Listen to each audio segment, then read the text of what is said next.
அம்பிகா என்ன பார்க்கவே முடியல அவங்க. சரி, எங்கள் அப்பா அம்மா என்ன சொன்னாங்க? உங்கள் அம்மா வந்து ரொம்ப எதிர்பார்க்குறாங்க. எங்கள் வீட்டில் வந்து அவ்வளோவா பெருசாக செய்கிறதுக்குலாம் வசதி வாய்ப்புலாம் கிடையாது.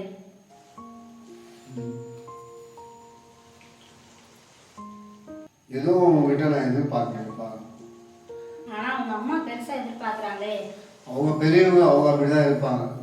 நான் தான் உன்னை மனசார நினச்சிக்கிட்டேன். அப்புறம் என்ன அவங்களுக்கு மனசார உன்னை நான் கல்யாணம் பண்ணிக்கிட்டேன். இந்த மாதிரிலாம் பேசிட்டு இருக்காதீங்க. எங்கள் அம்மா அப்பா கஷ்டப்பட்டு படிக்க போட்டிருக்காங்க, காலேஜ்லாம் படிக்க வச்சுருக்குறாங்க. என்னை விட்டு அவங்களுக்கு வேறு யாரும் கிடையாது. நான் அவங்க கூட வந்துட்டேன்னா அவங்கள யார் பார்த்துக்கிடுவா? அவங்கள கவனிக்க வேண்டிய பொறுப்பு எனக்கு இருக்குது. அப்போ 8 9 7 8 வருஷமா உன்னே நினச்சின்னு இருக்கேன். ஏன் நிலைமை என்ன சொல்லு. அப்போ நீங்கள் பேசாமல் என் கூட வந்துருங்க. அப்போ நீங்கள் வரமாட்டேன்றீங்க, அப்போ நான் மட்டும் எப்படி வருவேன்?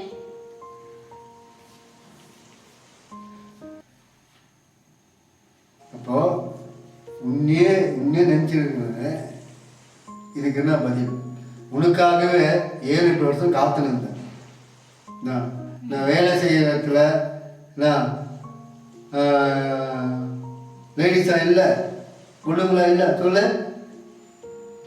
நானும் உங்களை மாதிரி வேலை செய்கிற இடத்துலலாம் நிறைய ஆம்பளைங்களாம் இருக்கிறாங்க. நானும் பார்த்ததே இல்லையா? அவங்கள யாராவது ஒருத்தனை லவ் பண்ணக்கூடாதா? என் மனசுல கூட தான் நீங்கள் இருக்கிறீங்க. அதை நீங்கள் புரிஞ்சுக்கவே மாட்டேன்றீங்க. சரி அப்படியா, இப்போ முடிவாக என்னதான் சொல்கிறேன். வெயிட் பண்ணுவோம். 2 பேர் வீட்டுக்கு சம்மதம் பண்ணி முடிக்கிறது தான் பெஸ்ட்டுன்னு நான் நினைக்கிறேன்.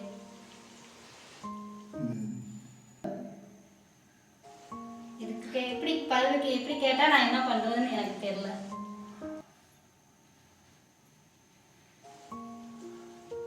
நீங்கள் தான் உங்கள் வீட்டில் பேசணும், பேசி பாருங்க. வெளியூரில் இருந்து ஒரு நினைச்சினே வேலை பார்த்தேன். நீ என்னன்னா இப்போ கூப்பிட்டா வரமாட்டேன்ற. அப்போது என்னுடைய காதல் பொய்யா? அதுக்கு தான் வெயிட் பண்ணுங்க. உங்கள் வீட்டில் நீங்கள் பேசி பாருங்க அப்படின்னு சொல்கிறேன். எதுவுமே பொய்யாக வேண்டாம். நீ இது மாதிரி சொல்லுவேன்னு நினைக்கவே இல்லை. விட்டு என்னால் இருக்க முடியாது, என்னையை விட்டுட்டு உங்களாலையும் இருக்க முடியாது. அதனால பொறுமையாக இருங்க, பார்க்கலாம். 7 8 வருஷம் உனக்காக காத்துனதில்லை, இன்னும் கொஞ்சம் அவனுக்காக காத்திருக்க மாட்டேனா? சரி, கொஞ்சம் இருங்க. என்ன நீங்கள் நம்பலாம்.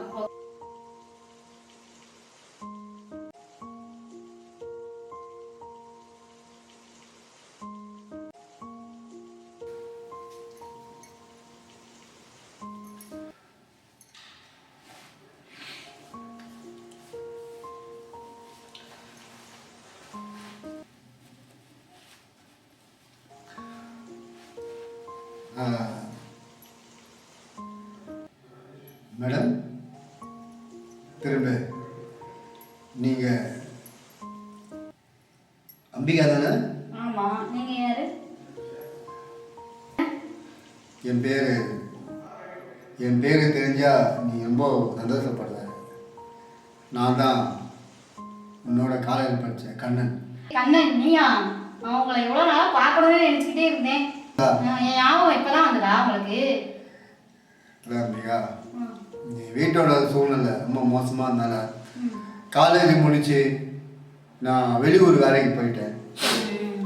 அங்கே போய் நல்லா சம்பாதிச்சு என் குடும்ப சூழ்நிலை தீர்ந்த பிறகு உன்னை பார்க்கலான்னு தான் நான் இருந்தேன். இப்போ என் குடும்ப சூழ்நிலாம் தீர்ந்துச்சு. கண்ணன், ஏன் அம்பிகா உன் நினைப்போல நான் இருக்க சொல்ல நான் எப்படி உணர்வு பொண்ணு நான் கல்யாணம் பண்ணுவேன்? இல்லை, ரொம்ப நாள் ஆச்சு. சரி கல்யாணம் ஆகிருக்கும் அப்படின்னு சொல்லி தான் நான் கேட்டேன், வேற ஒன்றும் இல்லை.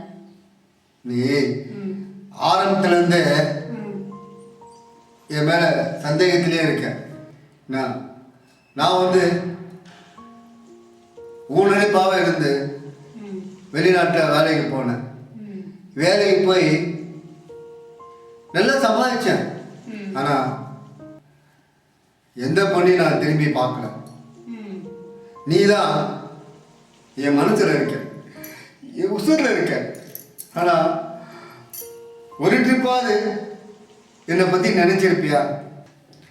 கண்ணன், நீங்கள் என்கிட்ட சொல்லாமல் வெளியூர் போயிட்டீங்க. என்னை எத்தனையோ மாப்பிள்ளைய பார்க்க வந்தாங்க. ஆனால் எங்கள் வீட்டில் எவ்வளோ பிரச்சனை இருக்குன்னு தெரியுமா?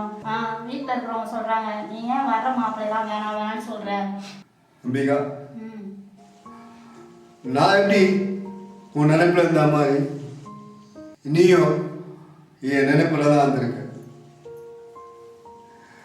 ஆனால் உன் நினைப்பிலே தான் நான் வெளிநாட்டில் இருந்தேன். உன்னை தவிர எந்த பொண்ணையுமே என் கண்ணுக்கு தெரியலப்பா. நீ தான் கண்ணுக்கு தந்து. ஃபோன் பண்ணீங்களா, ஒரு லெட்டர் அனுப்புனீங்களா? அம்பிகா, உன்னோட ஃபோன் நம்பரு ஏர்போர்ட்டில் போக சொல்ல மிஸ் ஆயிடுச்சு. அதனால் எவ்வளோ நம்ம ஃப்ரெண்டுங்களாம் சொல்லி ட்ரை பண்ணேன். ஆனால் யாருமே வந்து உன் நம்பர் தெரியாதுக்கா.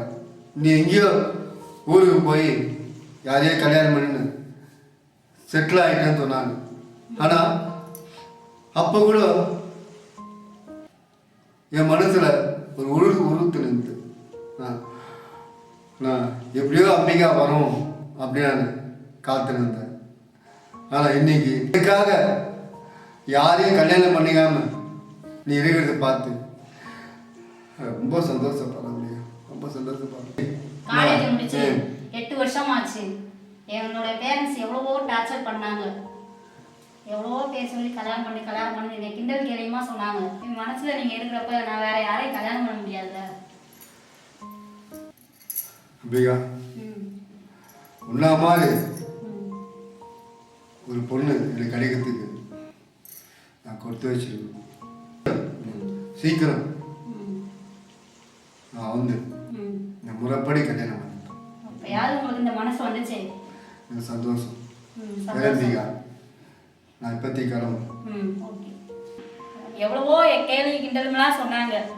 ஆனால் எனக்காண்டி காத்திருக்கிறாரு. எனக்கு ரொம்ப சந்தோஷமா இருக்கு.